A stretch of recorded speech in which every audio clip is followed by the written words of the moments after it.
स्वर्ग और नर्क। एक बुजुर्ग औरत मर गई। यमराज उसे लेने आए। औरत ने यमराज से पूछा, आप मुझे स्वर्ग ले जाएंगे या नर्क? यमराज बोले, दोनों में से कहीं नहीं। तुमने इस जन्म में बहुत ही अच्छे कर्म किए हैं, इसलिए मैं तुम्हें सीधे प्रभु के धाम ले जा रहा हूँ। बुजुर्ग औरत खुश हो गई, बोली, धन्यवाद, पर मेरी आपसे एक विनती है। मैंने यहाँ धरती पर सबसे बहुत स्वर्ग और नर्क के बारे में सुना है। मैं एक बार इन दोनों जगहों को देखना चाहती हूँ। यमराज बोले, तुम्हारे कर्म अच्छे हैं, इसलिए मैं तुम्हारी ये इच्छा पूरी करता हूँ। चलो, हम स्वर्ग और नर्क के रास्ते से होते हुए प्रभु के धाम चलेंगे। दोनों चल पड़े। सबसे पहले नर्क आया। नर्क में बुजुर्ग औरत ने जोर जोर से लोगों के रोने की आवाज़ सुनी। औरत ने एक आदमी से पूछा, यहाँ आप सब लोग की ऐसी हालत क्यों है? आदमी बोला, तो और कैसी हालत होगी? मरने के बाद जब से यहाँ आए हैं, हमने एक दिन भी खाना नहीं खाया। भूख से हमारी आत्माएं तड़प रही हैं। बुजुर्ग औरत की नज़र एक विशाल पतीले पर पड़ी, जो कि लोगों के कद से करीब 300 फुट ऊंचा होगा। उस पतीले के ऊपर एक विशाल चम्मच लटका हुआ था। उस पतीले में से बहुत ही शानदार खुशबू आ रही थी। बुजुर्ग औरत ने उस आदमी से पूछा, इस पतीले में क्या है? आदमी मायूस होकर बोला, ये पतीला बहुत ही स्वादिष्ट खीर से हर समय भरा रहता है। बुजुर्ग औरत ने हैरानी से पूछा, इसमें खीर है? तो आप लोग पेट भर के ये खीर खाते क्यों नहीं? भूख से क्यों तड़प रहे हैं? आदमी रो रो कर बोलने लगा, कैसे खाएं? ये पतीला 300 फीट ऊंचा है। हम में से कोई भी उस पतीले तक नहीं पहुंच पाता। बुजुर्ग औरत को उन पर तरस आ गया। सोचने लगी, बेचारे खीर का पतीला होते हुए भी भूख से बेहाल है। शायद ईश्वर ने इन्हें यही दंड दिया होगा। यमराज बुजुर्ग औरत से बोले, चलो, हमें देर हो रही है। दोनों चल पड़े।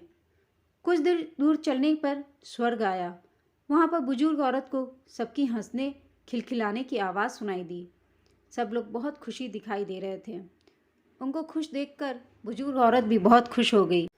पर वहाँ स्वर्ग में भी बुजुर्ग औरत की नज़र वैसे ही 300 फुट ऊंचे पतीले पर पड़ी जैसा नर्क में था। उसके ऊपर भी वैसा ही चम्मच लटका हुआ था। बुजुर्ग औरत ने वहाँ लोगों से पूछा, इस पतीले में क्या है? स्वर्ग के लोग बोले कि इसमें बहुत स्वादिष्ट खीर है। बुजुर्ग औरत हैरान हो गई। उनसे बोली, पर यह पतीला तो 300 फीट ऊंचा है। आप लोग इस तक पहुंच ही नहीं पाते होंगे। उस हिसाब से तो आप लोगों को खाना मिलता ही नहीं होगा। आप लोग भूख से बेहाल होंगे।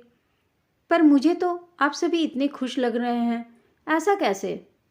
लोग बोले, हम तो सभी लोग इस पतीले में से पेट भर के खीर खाते हैं।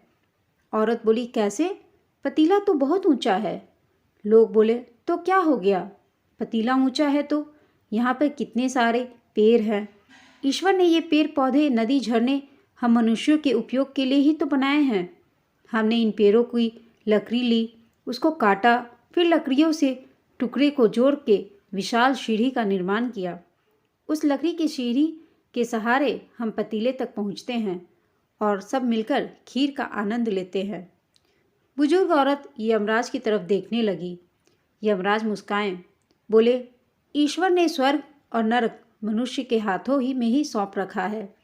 चाहे तो अपने लिए नरक बना ले, चाहे तो अपने लिए स्वर्ग। ईश्वर ने सबको एक समान हालतों में डाला है। उसके लिए उसके सभी बच्चे एक समान हैं। वो किसी से भेदभाव नहीं करता।